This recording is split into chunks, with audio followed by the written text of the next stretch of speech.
السلام علیکم ورحمۃ اللہ وبرکاتہ۔ امید کرتی ہوں آپ سب ہم صحت کی بہترین حالتوں میں ہوں گے انشاءاللہ۔ آپ سب ہماری فیملی ہیں۔ آج ہم لیکچر نمبر توضیح المسائل کا 18 پڑھ رہے ہیں اللہ کے فضل و کرم سے۔ آج ویسے میرا تھوڑا گلا بھی خراب ہے۔ شروع کرتے ہیں۔ نحمدہ ونصلی علی رسولہ الکریم، اما بعد فاعوذ باللہ من الشیطان الرجیم، بسم اللہ الرحمن الرحیم۔ نجاسات نمبر 10 ہے۔ نجاست خوار حیوان کا پسینہ، اس اونٹ کا پسینہ جس کو انسان کے پخانہ کھانے کی عادت ہو، اس طرح کہ صرف پخانہ ہی اس کی غذا شمار ہو، نجس ہے، اور احتیاط واجب کی بنا پر اس طرح کے دوسرے جانور کا پسینہ بھی نجس ہے۔ حرام طریقے سے مثلاً زنا سے یا استمناء کے ذریعے منجب ہونے والے شخص کا پسینہ پاک ہے اور اس کے ساتھ نماز صحیح ہے، اگرچہ احتیاط مستحب ہے کہ اگر انسان کا بدن اور لباس اس طرح کے پسینے سے آلودہ ہو اور ابھی خشک نہ ہوا ہو اور عین باقی ہو تو نماز نہ پڑھے۔ نجاست ثابت ہونے کے طریقے۔ ہر چیز کی نجاست 3 طریقے سے ثابت ہوتی ہے۔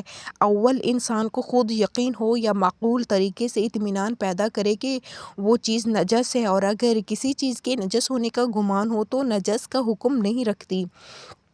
اس بنا پر عمومی جگہوں، ہوٹلوں اور مہمان خانوں میں کھانا کھانا کہ جہاں ہر لاپرواہ اور وہ لوگ جو نجس اور پاک کی رعایت نہیں کرتے ہیں کھانا کھاتے ہوں، اور اگر انسان کو اطمینان نہ ہو کہ جو کھانا اس کے لیے لائے ہیں نجس ہے تو کوئی حرج نہیں ہے۔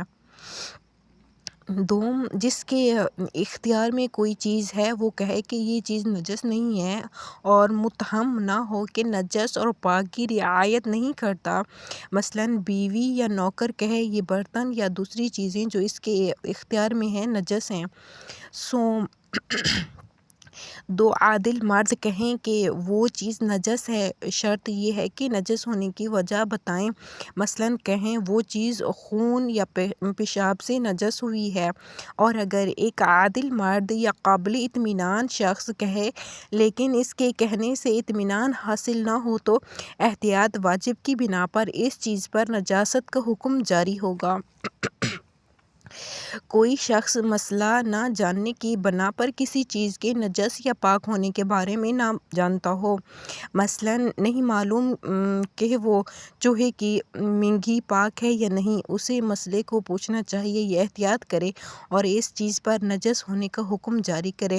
لیکن اگر کوئی مسئلہ نہ جانتا ہو اور کسی چیز کے بارے میں شک کرے کہ پاک ہے یا نہیں، مثلاً شک کرے یہ خون ہے یا نہیں، یا یہ نہ جانتا ہو کہ یہ مچھر کا خون ہے یا انسان کا خون، تو وہ پاک ہے اور کسی سے پوچھنا یا تحقیق کرنا ضروری نہیں ہے۔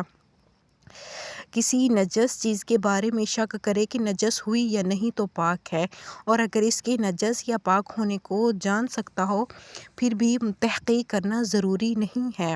اگر کوئی جانتا ہو کہ 2 برتن یا 2 لباس جو خود استعمال کرتا ہے ان میں سے کوئی ایک نجس ہو گیا ہے اور جانتا ہے اور نہیں جانتا کہ اس کا کون سا لباس نجس ہے یا تو نجس ہے تو دونوں سے پرہیز کرنا ضروری ہے، لیکن اگر نہیں جانتا کہ اس کا لباس نجس ہوا ہے یا دوسرے کا لباس جو اس کے اختیار میں نہیں تھا اور دوسرے کا مال تھا تو اس کا لباس پاک لباس کا حکم رکھتا ہے۔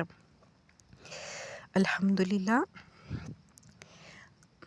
سبحانک اللہم و بحمدک، نشہد ان لا الہ الا انت، نستغفرک و نتوب الیک۔ السلام علیکم ورحمۃ اللہ وبرکاتہ۔